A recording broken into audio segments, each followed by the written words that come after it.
दोस्तों good morning. Time हो रहा है दोस्तों 5:51। तो दोस्तों आप सभी का वेलकम है हमारे YouTube channel any my life में। और सभी दोस्त मेरी तरह बिल्कुल अच्छे हैं। तो दोस्तों एक केस के बारे में बताऊंगा। बताऊंगा नहीं, तब ना दोस्तों सिर्फ खाली सुनना है। लड़की का नाम है प्रिया सेठ। या दोस्तों इसने बहुत तगड़ा स्कैम करा है, फ्रॉड बहुत भयंकर वाला है। एक बार इसकी शक्ल देखो और किसी है या प्रिया सेठ। यो केस पूरा सुनना दोस्तों, ठीक है ना। एक एक बात ध्यान से सुननी मैं। यो के का है, इसने दोस्तों मर्डर कर दिया। वो एक लड़का है जिसका नाम दुष्यंत है। वो कहेगा ना दोस्तों, दिखावा ना बहुत महंगा पड़ जावा है। ये जो फेसबुक पे डाल दे ना फोटो वगैरह, मेरे तरफ फॉर्चुनर गाड़ी है, मेरे तरफ यो बंगला है, मैं तो सुपर बाइक ले रहा हूँ। तो एक लड़के ने दुष्यंत ने ये चीज़ दिखानी फेसबुक पे, बहुत महंगी पड़ गई। तो ये सुनो इस केस के बारे में। टिंडर का नाम तो आपने सुना ही होगा। ये एक डेटिंग ऐप है, लेकिन कुछ लोग यहाँ टिंडर को अलग तरीके से भी इस्तेमाल करना जानते हैं। राजस्थान की रहने वाली प्रिया सेठ ने कुछ ऐसा ही किया। टिंडर और इंटरनेट के इस्तेमाल से प्रिया सेठ के पास इतने पैसे आ गए थे कि वो 80-80 हजार के तो बस जूते पहना करती थी। इसके कपड़ों की कीमत लाखों में होती थी। लेकिन जब प्रिया सेठ के काले कारनामों से पर्दा उठा, तो हर कोई शॉक्ड रह गया था। प्रिया सेठ के जुर्म की दास्तां सुनकर आपका भी कलेजा दहल जाएगा। आखिर प्रिया सेठ टिंडर के सहारे लोगों के साथ क्या करती थी? दुष्यंत मर्डर केस से प्रिया का क्या रिश्ता था?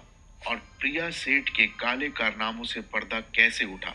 चलिए जानते हैं सब कुछ इस पूरी कहानी में। मेरा नाम है आर्यन और आज मैं आपको प्रिया सेठ की कहानी सुनाऊंगा। इस कातिल हसीना के जुर्म की पूरी कहानी जानने के लिए इस वीडियो में आखिर तक बने रहें। लेकिन उससे पहले अगर आपने चैनल को सब्सक्राइब नहीं किया है तो प्लीज इसे जल्दी से सब्सक्राइब कर दें और बेल आइकन भी दबाना ना भूलें। दोस्तों, इस कहानी की मुख्य विलन प्रिया सेठ का जन्म एक मिडिल क्लास फैमिली में राजस्थान के भैना नाम के छोटे से शहर में हुआ था। प्रिया बचपन से ही पढ़ाई लिखाई में काफी तेज थी, साथ ही दिखने में भी काफी खूबसूरत थी। पढ़ाई में प्रिया कितनी तेज थी, इसका अंदाजा आप इस बात से लगा सकते हैं कि 10वीं में प्रिया ने 90% मार्क्स हासिल किए थे। वहीं प्रिया ने 12th बोर्ड 85% नंबर के साथ पास किया था। चूंकि प्रिया पढ़ाई में काफी तेज थी, इसीलिए परिवार वालों ने प्रिया को एडमिनिस्ट्रेटिव सर्विसेज की तैयारी के लिए जयपुर भेज दिया और जयपुर के ही एक कॉलेज में प्रिया ने आर्ट्स की पढ़ाई के लिए एडमिशन ले लिया। कॉलेज के साथ साथ प्रिया यहाँ कोचिंग भी करने लगी। प्रिया एक छोटे शहर से आई थी और उस शहर के मुकाबले जयपुर काफी बड़ा था। यहाँ की चमक दमक देखकर प्रिया को समझ में आया कि असल दुनिया तो यहाँ बसती है। शहर की चकाचौंध में प्रिया इतनी तेजी से खोने लगी कि अब वो सब कुछ हासिल करना चाहती थी और इस शहर के रईस लोगों के पास जो भी था वो अब प्रिया को भी चाहिए था। अब प्रिया बहुत जल्द बेतहाशा पैसा कमाना चाहती थी, लेकिन एक मिडिल क्लास फैमिली से आने वाली प्रिया को महीने भर के खर्चे के लिए 20,000 रुपए मिलते थे। प्रिया जो ख्वाब देख रही थी, उसके सामने 20,000 महीने के हिसाब से बहुत कम थे। इसीलिए प्रिया ने पढ़ाई के साथ साथ जॉब भी ढूंढनी शुरू कर दी। जब प्रिया सेकेंड ईयर की स्टूडेंट थी तो एक दिन न्यूज़पेपर में उसने जॉब के सिलसिले में एक विज्ञापन देखा। उस नंबर पर प्रिया ने कांटेक्ट किया तो पता चला कि ये एक ऐसी एजेंसी का नंबर था जो लड़कियों का धंधा किया करता था। उस एजेंसी वाले ने प्रिया को कहा कि तुम कॉलेज की जवान खूबसूरत लड़कियों को हमारे धंधे में लेकर आओ तो तुम्हें काफी पैसे मिलेंगे। पहले तो प्रिया ने वो ऑफर ठुकरा दिया, मगर पैसों के ऑफर के आगे प्रिया ने इस बिजनेस में उतरने का फैसला कर लिया और वो एस्कॉर्ट सर्विसेज प्रोवाइड करने वाली कंपनी के लिए काम करने लगी। ये कॉलेज की मासूम लड़कियों को बहला फुसला कर जिस्म फरोशी के धंधे में लाने लगी थी। इसके बदले प्रिया को काफी पैसे मिलते थे। छोटे शहर से एक शरीफ लड़की के तौर पर आई प्रिया अब एस्कॉर्ट्स के धंधे में उतरने के बाद सिगरेट शराब का नशा भी करने लगी। कुछ समय तक प्रिया ने दूसरी कंपनियों के लिए काम किया और जब काम करने का पूरा तरीका प्रिया को समझ में आ गया तो इसने अपनी ही एस्कॉर्ट सर्विसेज की वेबसाइट 2014 में लॉन्च कर दी। वेल, प्रिया ने अपनी ये वेबसाइट लोगों को लड़कियां अवेलेबल करवाने के लिए लॉन्च नहीं की थी, बल्कि उसने ये साइट लोगों को ठगने के लिए बनाई थी। दरअसल इस वेबसाइट के जरिए जब कोई ग्राहक प्रिया को फोन करता था तो वो एक व्हाट्सएप के मैसेज के जरिए फोन करने वाले व्यक्ति को कई लड़कियों की फोटो भेजती थी। और जब क्लाइंट किसी एक लड़की को पसंद कर लेता था तो प्रिया उससे पैसों की बात करती थी। प्रिया एक लड़की की कीमत 25 से 30 हजार रुपए तक एक रात के लिए लगाती थी। इसके बाद क्लाइंट से मिलने का प्रोग्राम तय करती थी। अमूमन क्लाइंट प्रिया को ही पसंद किया करते थे क्योंकि प्रिया देखने में खूबसूरत थी। सब कुछ फाइनल होने के बाद प्रिया अपने क्लाइंट को मिलने के लिए बुलाती थी। जब प्रिया किसी क्लाइंट से मिलने जाती थी तो कुछ देर वो लोग बात करते और प्रिया पहले ही पूरा पैसा एडवांस में ले लेती और क्लाइंट से कहती कि मैं इस पैसे को कार में रख कर आती हूँ और फिर तुम जहाँ कहोगे तुम्हारी कार में मैं चलूंगी। इसी बहाने प्रिया वहां से निकलकर अपनी कार से फुर हो जाती थी। इधर क्लाइंट इंतजार में बस अपने हाथ मलता रह जाता था। देखते ही देखते बहुत कम समय में प्रिया ने सैकड़ों लोगों को ठग लिया। अब प्रिया के पास काफी पैसे हो गए थे और इसके शौक भी काफी महंगे हो गए थे। अब प्रिया 40 से 50 हजार की कीमत वाले जूते पहना करती थी और इसके कपड़ों की कीमत हजारों में होती थी। प्रिया का महीने का पर्सनल खर्चा 2 से 3 लाख तक होने लगा था और ये सब पैसा बस प्रिया ठगी के सहारे हासिल करती थी। प्रिया अब तक सैकड़ों लोगों को लड़की देने के नाम पर ठग चुकी थी, लेकिन शर्म के मारे प्रिया की शिकायत किसी ने भी दर्ज नहीं करवाई थी।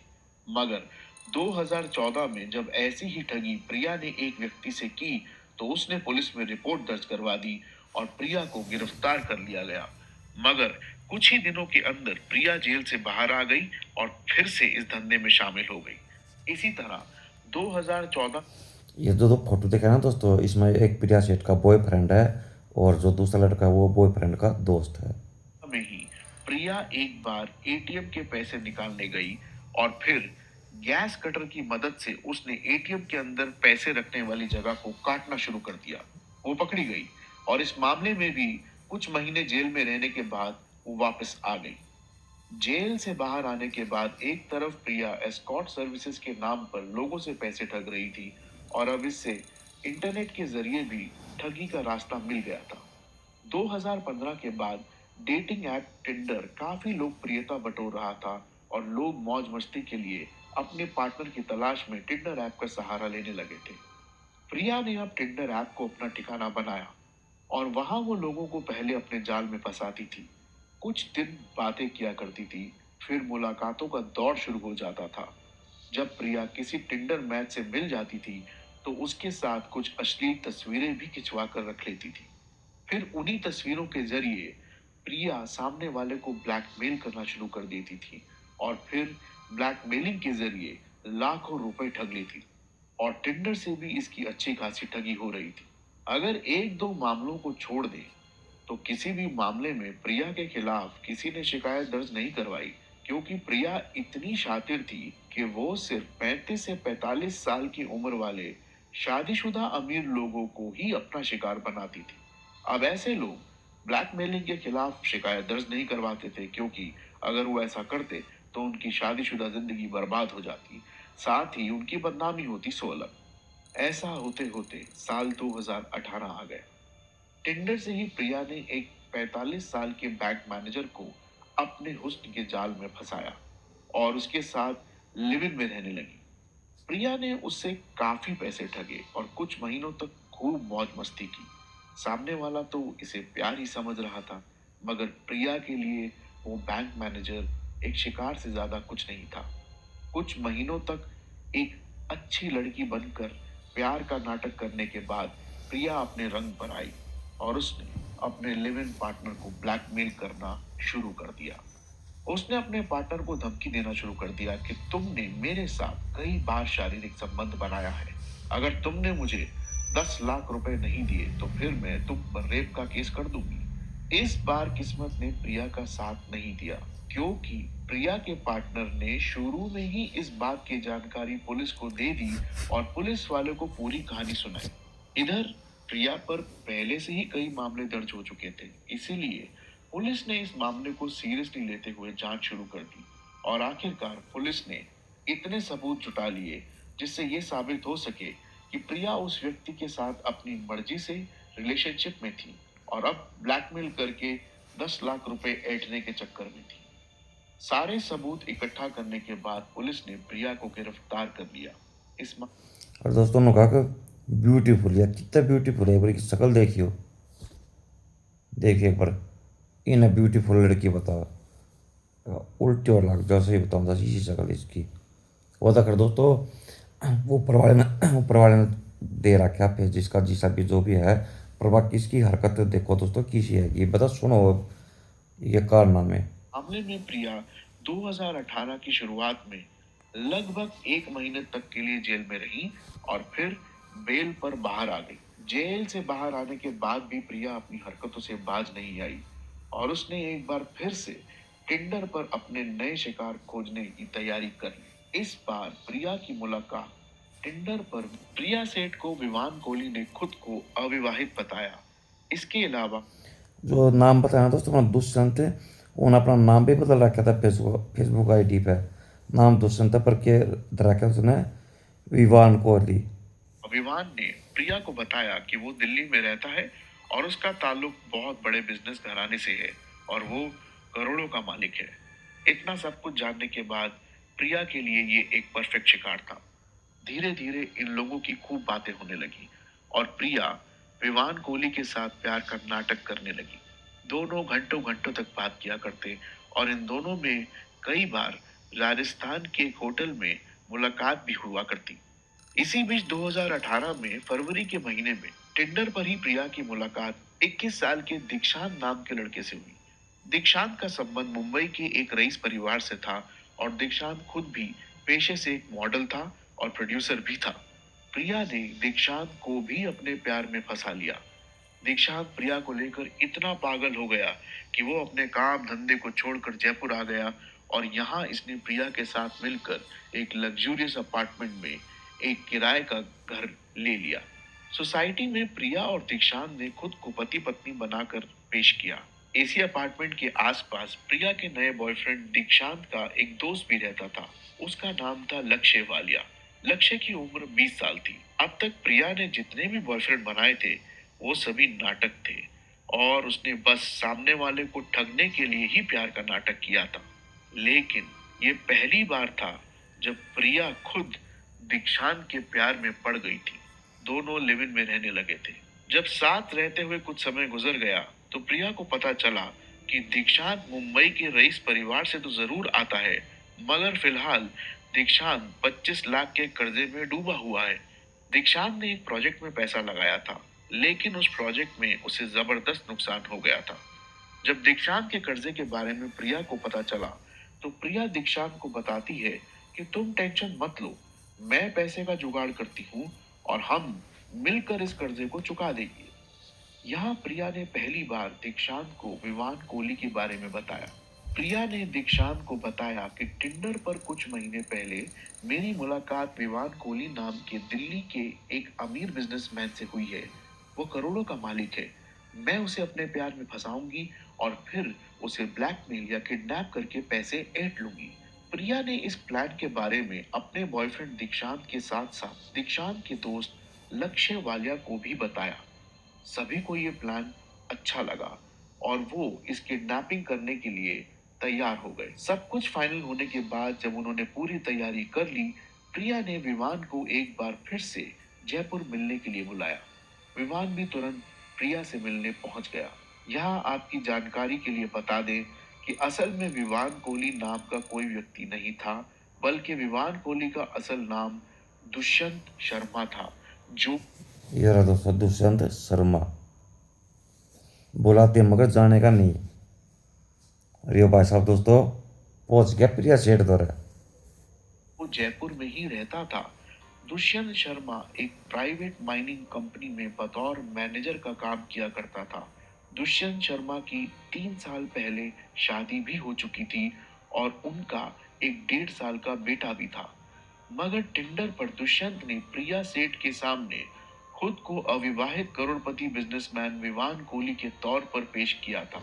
इस तरह 2 मई 2018 को शाम के 7 बजे विवान कोहली उर्फ दुष्यंत शर्मा जयपुर के शिवपुरी एक्सटेंशन स्थित अपने घर से पूरी तरह अच्छे से तैयार होने के बाद पिता की ऑल्टो लेकर निकल गया।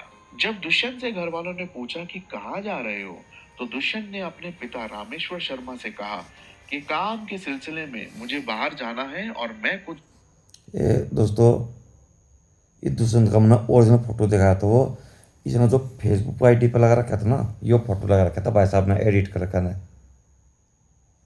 बिजनेसमैन अपने आप में क्या कहा कि मैं अनमैरिड हूँ और मेरा बिजनेस हैगा। घंटों में वापस भी आ जाऊंगा। जब रात के 9 बज गए और दुष्यंत वापस नहीं आया, तो दुष्यंत के पिता ने रात के 9:15 बजे अपने बेटे के मोबाइल पर फोन किया, लेकिन 1 घंटी होते ही दूसरी तरफ से फोन काट दिया गया। कुछ समय घर वालों ने इंतजार किया और फिर 9:45 बजे दुष्यंत को बिट्टू शर्मा ने दुष्यंत के नंबर पर कॉल किया।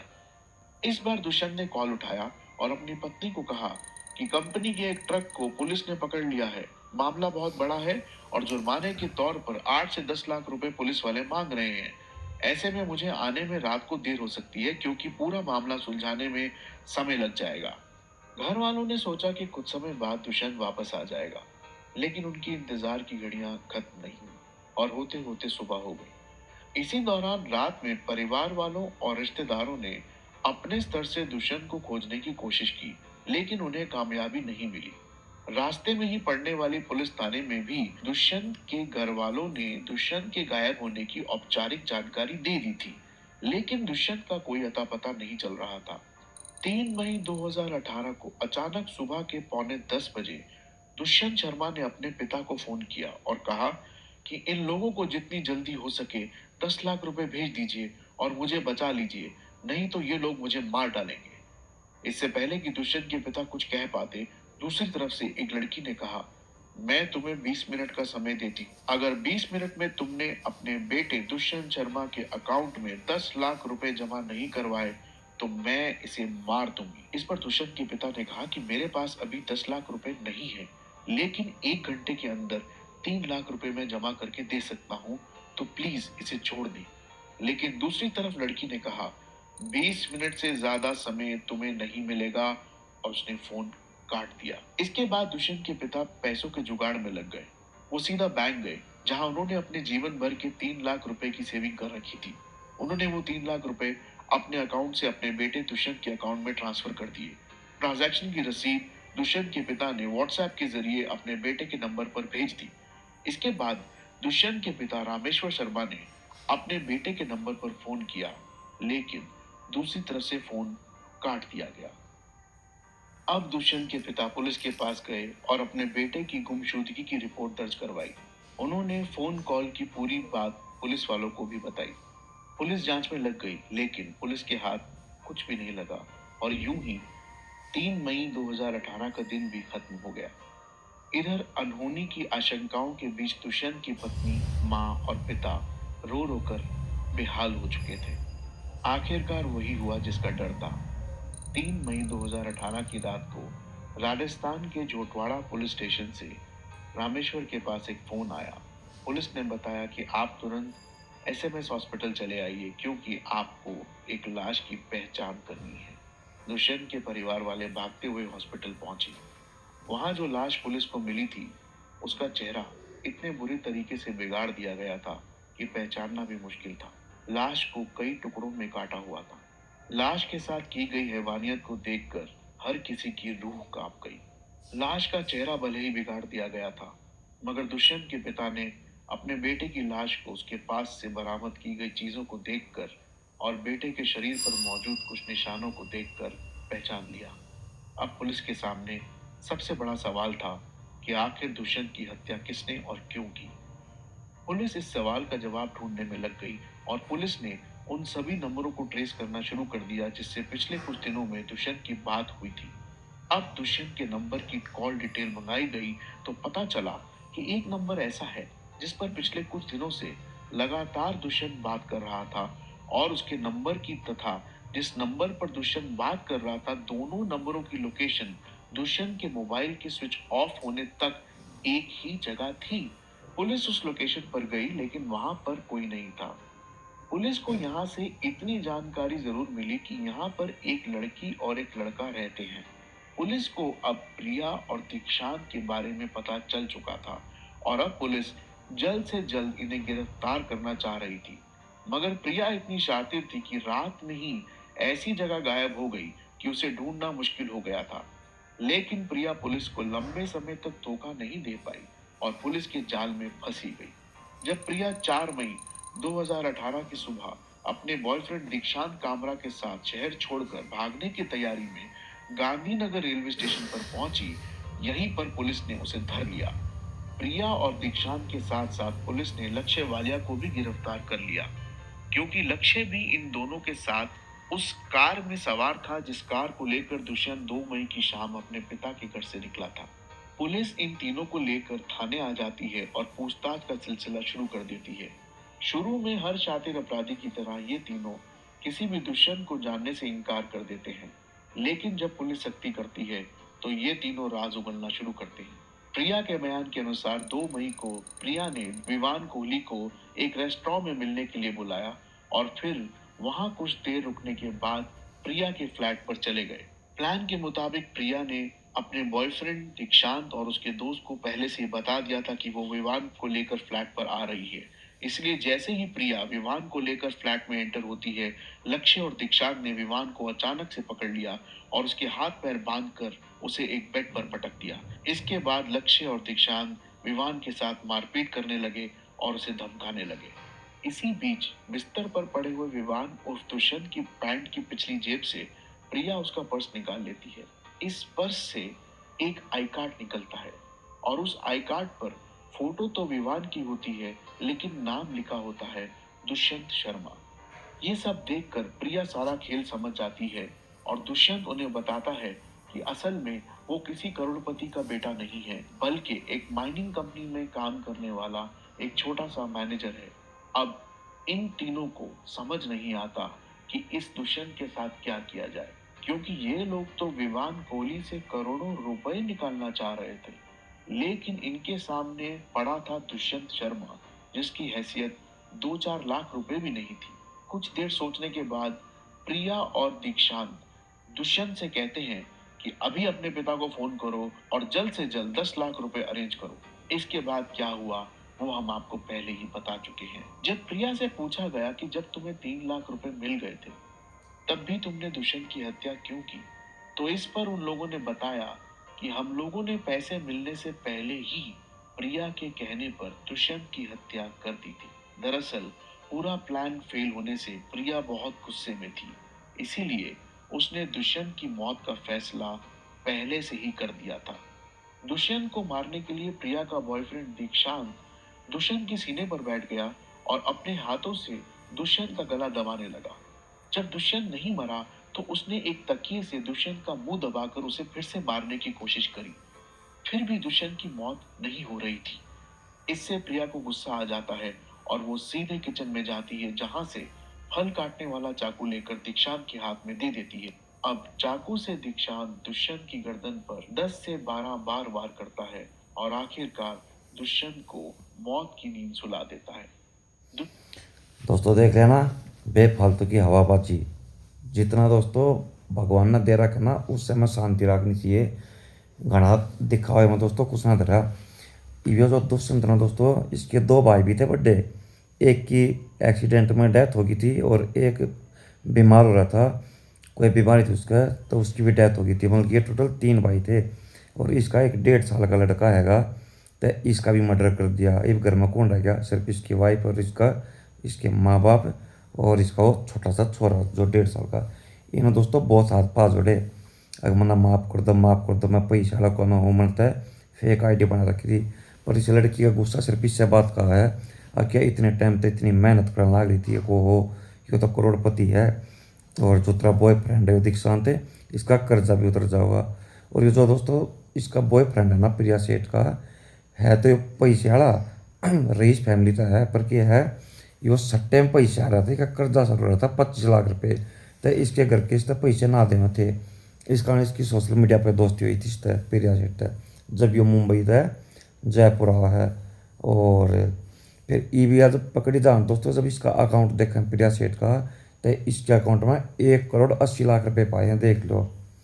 या इतनी लालचन थी, या नू सोची थी अब तू बाहर की बाहर काम चला ले, 25 लाख रुपए जो कि न ठक्कन है और इसका तू कर्जा तार दे अपने बॉयफ्रेंड का और तेरा अकाउंट नू का नू रहा होगा, मतलब कि अकाउंट में तो कोई रुपया भी काटना को ना, बस बाहर की बात ठगने तो ना जब इसका कर्जा तारना है। इस तब पहले भी ये जेल में गई 1 महीना रह गई, ATM भी काटती पकड़ी गई थी। देख लो इसका किसी हवा लगी बाहर की लगी ना, गलत काम का नतीजा दोस्तों गलत हुआ है। और फिर मैं भी सोचा कि पकड़े को ना जाऊँगे, पकड़े गए ना सारे के सारे। तो ठीक है दोस्तों, वीडियो में क्लोज कर दूँ। और टीनी गार्डन सिस्टर का कमेंट आया था, रिया मैडम का भी आया था कमेंट, और बेबी रानी सिस्टर का भी आया था, उस्मान भाई का भी, और एक प्रदीप भाई साहब भी है, और अनीता सैम सिस्टर भी है। तो सभी का दिल से थैंक यू।